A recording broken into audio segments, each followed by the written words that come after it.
Hello, people, and today I have with me one of the infamous Ed boys, Raphael in Ninja Turtles Next Mutation, Soarin on My Little Pony, and Kira on Mobile Suit Gundam Seed, Mr. Matt Hill. Ah! Hey, wow, that was what an introduction, man. Thank you very much. It was a little bit of a head, and there was like a cowabunga dude. I think there was. I'm not exactly sure what that other one was. That might just been an air biscuit, maybe. So we'll call that one. You know, and All right, yeah, go Gundam go, and all the other awesome stuff I'm privileged to do. It's great to be here. and it's nice to have you here. Like All that, right, man. Thanks for asking me. all right. So, first question: how did you get started in acting? Well, the proverbial question. Yeah, I'm going to give you the Coles notes because, man, one time it took me about half hour, I think, just to answer it. So, age of 13, I went, OMG, this is what I want to do for my life. Because at 13, I was going like, man, 13 years have already gone by. Like, my life is almost over. I mean, literally, the bug had been born early. And, we used to call it monkey hour at our house, down at the end of the cul-de-sac.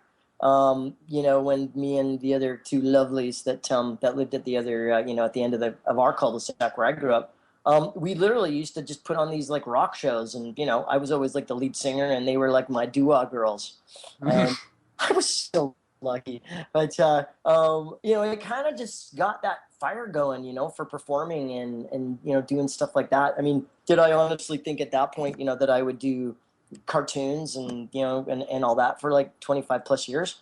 Not even close. I just wanted to be like Mighty Mouse, and Superman and all those guys. So I kind of I just decided, and it's kind of like what my mom used to say. It was like, once I sort of got an idea in my head, that was it. You pretty much better get out of the way because I was going to do it. And luckily Vancouver at that point was, a very, very up and coming city, that was like still small enough that they were always welcoming new people in, but yet big enough that, a lot of American productions were starting to really, start to come to Canada. And so, it's quite amazing. I scored my first gig after taking some acting lessons. 2 weeks later, got my first paycheck, made more money in 2 weeks than I'd ever done, having like 3 paper routes and, babysitting and, all sorts of other sordid ideas that I was trying to, earn money. And I don't mean sordid. I was a landscaper. It's pretty good. But it was like like it was kind of like those two worlds just collided. You know what I mean? I got to do what I love to do. I played an elf, by the way, the very first professional gig that I ever got. An So elf? yeah, yeah. They were like, can you sound like an elf? Because you're tall enough. And I was like, yeah, does an elf sound like this, dude? They're like, oh my god, perfect. So I got to play at Santa Claus's parade in Vancouver. There's a mall, and I got to be one of Santa's elves, welcoming all the kids with doing stories and improv. And, so it was kind of like lock, stock, and barrel, all those sort of like, impromptu performances that I did. And like I say, in the cul-de-sac, all the way through school and blah, blah, blah, they all kind of came together. And 30 years later, here we are. Yes.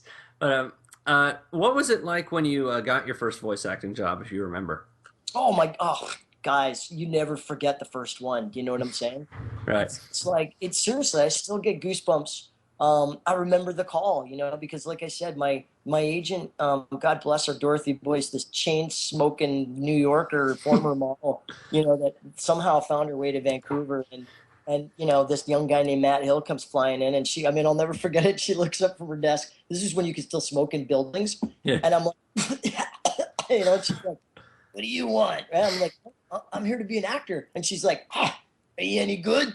I'm like, well, yeah, I think so, and I'm not kidding you, not a word of a stretch of a lie. She said, I've never had somebody come in with so much, aplomb and energy as you've had and belief in yourself. She goes, okay, I'm going to make you a deal. I'm going to pay for you to take an acting class, because she says, you never know, you might suck. She goes, but there's something about me that's saying, don't pass up this opportunity. And so, like I said, after taking this sort of 6-week acting program at the age of 13. I got that first attempt to, to do the live elf at the Santa Parade thing. And I got my touch of, I remember that first phone call coming in, going, well, you wouldn't believe it. You got the gig. And, I still do a backflip every time I get a new gig, so I think that's for me always the telltale sign that I'm still doing the right, that, you know what I mean? Like I'm doing what I'm supposed to do. All right, and what was your first voice acting gig, if you remember? Very first, okay, so like was a live radio show. Up in Canada, we have a network called CBC. Hmm, It's kind of like NPR, right? right. No, it's NPR, isn't it in America? I'm not quite sure. Yeah, like National Public Radio, Yeah. right? We have a similar up here, and they did a live radio show, but it was one of the last that was ever actually recorded live.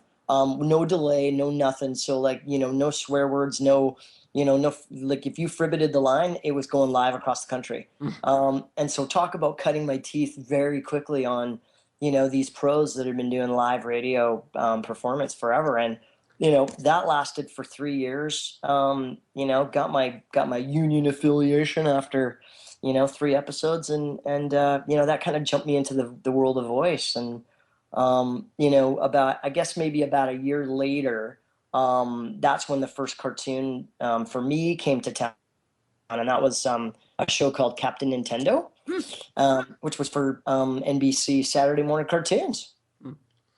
Yeah. Right. I was actually about to bring that up as Captain N. But because I know in Captain N at the very beginning of the cartoon, I think there's a live action actor playing Kevin, but that was not you. No, no, no. But who was that? Was there a reason they didn't have the kid play Kevin? Like, Yeah, you know what I think it came down to, because I remember that actually they were gonna have me go to LA and record the, basically I guess the opening with what they did with the kid that they chose. And I think from probably, to be honest, I think it was just an easier scenario for them to grab from the talent pool that was, 4 blocks away from, NBC Studios, I guess at that point, instead of having to get me a work visa and, blah, blah, blah, blah, blah, you know? because they were already paying for Levi Stubbs to be Mother Brain, they probably didn't want to pay for like Yeah. another person. Yeah, no kidding. Yeah, no, that's exactly it. And yeah, I mean, I was excited for, the first little bit. I thought, oh, that'd be so cool, because I hadn't gotten the Ninja Turtles movie yet. So that truly would have been my first foray into, sort of like being on the screen, right? Right. Yeah, but it was not meant to be. It was just meant to be Kevin. And sorry, I hope that's not offensive. I highly doubt it. All right. But you were segueing everything perfectly. I was going to bring up Ninja Turtles next. Well, kind of synchronicity, isn't it? Right, because with Next Mutation you were Raphael, but were you in the suit doing Raphael? Yeah, for Turtles 3 back in time, we shot that in Oregon, and it was supposed to be ancient Japan. And again, for budgetary reasons, originally we were going to go to Japan and film, and so I mean, I was stoked. And then we ended up going to the big wilds of Oregon, which was a beautiful place to film as well. And so yeah, that was in terms of like a big budget Hollywood film, in terms of like everybody from sort of Amsterdam to Kuala Lumpur knowing who the Ninja Turtles were. It was a pretty cool gig to get cast into the family, as it were. Right, and was it and what did you with Next Mutation? Did you have to dub over your voice, or were you actually like talking live through the costume? No, in the Mutation, that was for Fox Kids. I just opted to do the voice for Raph on that one. Being in the suit the one time was brilliant and, such a cool experience. But by that point, when they came and asked if I wanted to jump back inside the suit, I kind of was like, I don't know if I want to get back in the suit again. Because, man, it was like seriously some of the most, hottest, heaviest. I mean, the heads in the backpack weighed like, combined, they weighed about 85 pounds. Jesus. Right. I was acting blind, deaf, and dumb. I mean, it's, talk about a good lesson in kabuki theater, right? It's Right. like I'll never forget our very first camera test as all the turtles. we'd all been gacked up. Took about 2.5 hours to get everything on, and there we were on the soundstage in what do you call it, in Oregon, and I'll never forget it because the only way that we could see were these two little slits underneath the bandana. And so if you ever watch one of the movies, especially the old school ones, Yeah. you'll be able to see. And on any given day, you were either completely blind, depending on how much the head got bashed around from the scene before. Sometimes you just literally you're acting blind, and you'd only be able to hear our puppeteer in one side of our head because that's where they put the comm link between us. And most of the time, mine was like, literally, it would be like, and then imagine all the servos that are inside the turtle head, because that's for all the animatronics. So you literally would hear, like, the eyes are going like, and you can't see. And then in between somewhere, I'd hear my puppeteer Noel, who's just an incredible, gentle soul. Who's also he's been the puppeteer for Snuffleupagus on Smith Street for like 20 years. Yeah, I'd hear him going, Maddie, go left, go left. Oh, and then I'd inadvertently hit the wall. And that was what I was going to say with that first camera test. They literally just threw us in. They're like, okay, guys, we just want you to walk from either corner. So four of us were, at the four corners of the room. Just, walk like turtles, dude. Walk to the, to the middle, do a big cowabunga, do a high five, and then everybody walk out the door that was, supposedly in the room. So we did that. Everybody misses their high five because nobody can see. We look like the total Marx Brothers going like, ding dong dong, and or sorry, the other guys, the Three Stooges. I mean, I remember I just heard Noel going like, Maddie, a wall, no, left, and then bam, he's like, shit, So, but man, it was an amazing experience because I mean, it really taught you to use your senses, and by the time we finished it, man, it was just you almost felt naked without having the turtle suit on. And then you put it back on. It's just like, okay, I'm boiling hot. Take it off. Oh yeah, dude. It was like the perfect storm, right? It was hotter than you know what. Oregon had a heat wave that summer, Oh, so first, literally July and August were like brutal.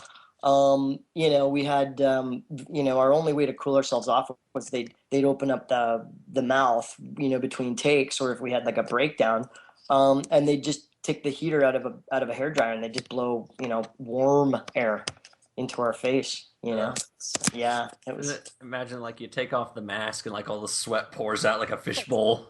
Oh, dude, I have a picture. I actually wish. It's funny because obviously back then we didn't have selfies and iPhones and social media. But man, I mean, I have a picture of my dresser, Evie. She literally pulled my arm off, and so much water because she was squeezing right so hard to pull Oh. my.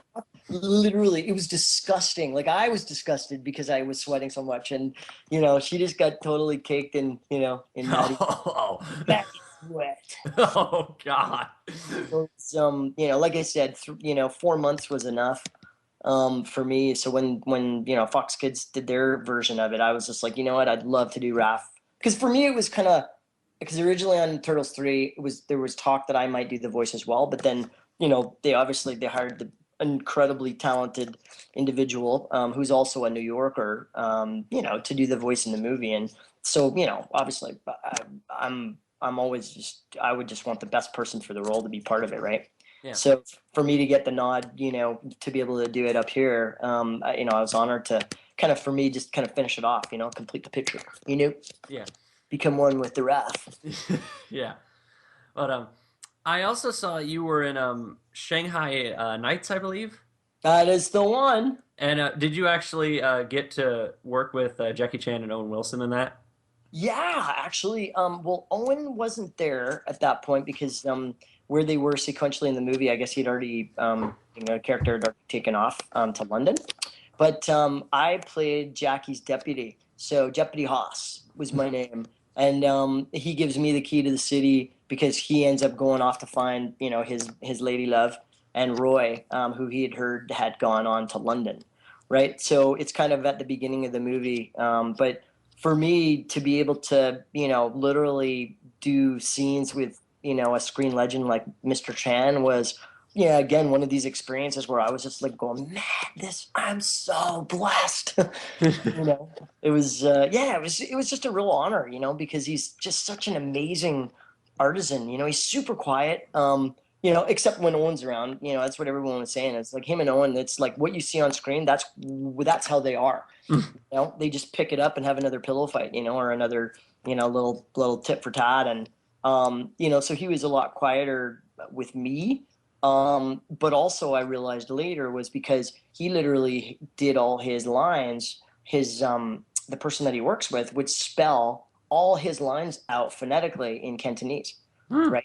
And so he would so I'd be sitting there for his POV to me, and I'd have like his chalkboard with all his lines on. So that's why sometimes you hear him going, he's got that sort of cantonation to his voice, because that's literally because I think he's reading and also translating at the same time, right? Right. But I've never seen a guy literally between takes pick up as many items around the set and just start juggling them.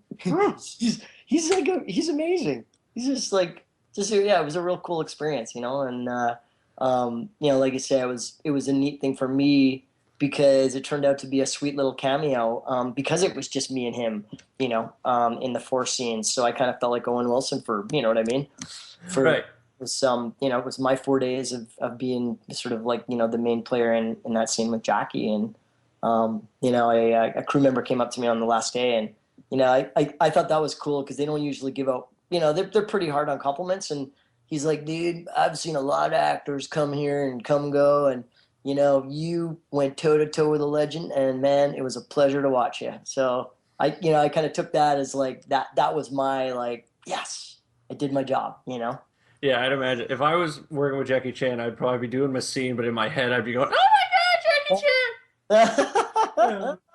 I was like that when I worked with the Bionic Woman the first time. Lindsay Wagner. I had such a huge crush on her. So yeah, when I met Lindsay, I was just, I met her, yeah, one of the first movies I ever did. So I was like really young. I was only like 15. I'm standing next to her and I'm like, oh my God, that's one woman. Oh my God. You know, and she's pregnant. So, I mean, just like, within 20 years later, I end up, playing her sidekick in a movie, one of those beautifully tragic movies of the week where, she saves the whole world from, a bad batch of bad salmon that comes off of a plane, Yeah. and, so we're all using those techie terms and, going, oh my God, there's another one down, and, but it was great because we got to know each other, through that one. So it was neat for me to be able to go, oh my God, hey, I had the hugest crush on you just to know, you know, and I still do. She's just a wonderful, wonderful person. So, you know, And, I've also seen you've done a mix of Western animation and anime, and is there a specific difference between the both when you've done them? oh my God, yeah. Well, I mean, the animation, like the prelay, that's what we'll call the Western one. That's done all either with a small cast or the whole cast, or very rarely do you go in and to the studio for a prelay animation to record by yourself, right? Because they really want to get the performance of the whole cast, and they kind of shoot it like a movie, right? Well, record it like a series. Right. And so then they animate it after that. So that's why a lot of the time some of the characters, kind of inadvertently end up looking like the actors that are doing the voices for it, because they get, the animators and the artists and everybody get inspired off of what it is they do. So a lot of the time they'll videotape a lot of the sessions, especially the bigger the project as well. Whereas an anime, that's like literally it's like ADR, so it's automated digital replacement. So that has already been done. Usually it's in either Japanese or some other foreign language, and that's where it's literally you go into a booth, preferably that has air. You hear three beeps in your head. You make sure you talk when the third beep happens, and you get out before the mouth starts flapping or stops flapping. So it's and which is a huge art form in itself, because I mean it takes a lot of ability to be able to not only match the flaps but also to match the performance, right?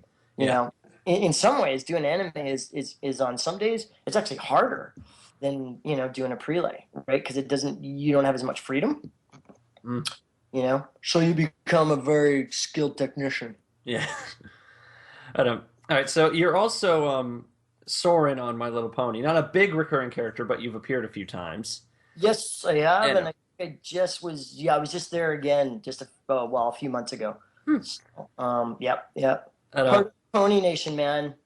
yeah, but what were your thoughts when you heard about the Brony community? Oh, you know what? It's funny because I was talking to someone else about it, and I didn't even know what that was until I got invited to a convention that was literally specifically for bronies, right? Hmm, And I just thought, I mean, I knew the show was super popular. I'm not that out of touch, but I didn't know that there was a Brony Nation and the bronies and all the like basically the A to Z of being a brony. right. But what I thought instantly was for everybody that's part of that, and that's what's really cool as an actor, getting to do the voice for these characters, because it obviously lights a fire inside people who like the show. So again, now I'm continually then being able to, be inspired in what I do. I'm also then continually gainfully employed, which thank you very much. If people didn't watch the shows, then I wouldn't have a job. And at the same time, then actually going to a convention and seeing people that are so singularly passionate about, in this case, it's the ponies, but I don't know, I don't think it's any different in passion than someone who's passionate about golf or someone who's passionate about running or someone's passionate about a certain club, because it's kind of like, I don't know. I believe that everybody needs to feel like they belong and that they can sort of connect with other people.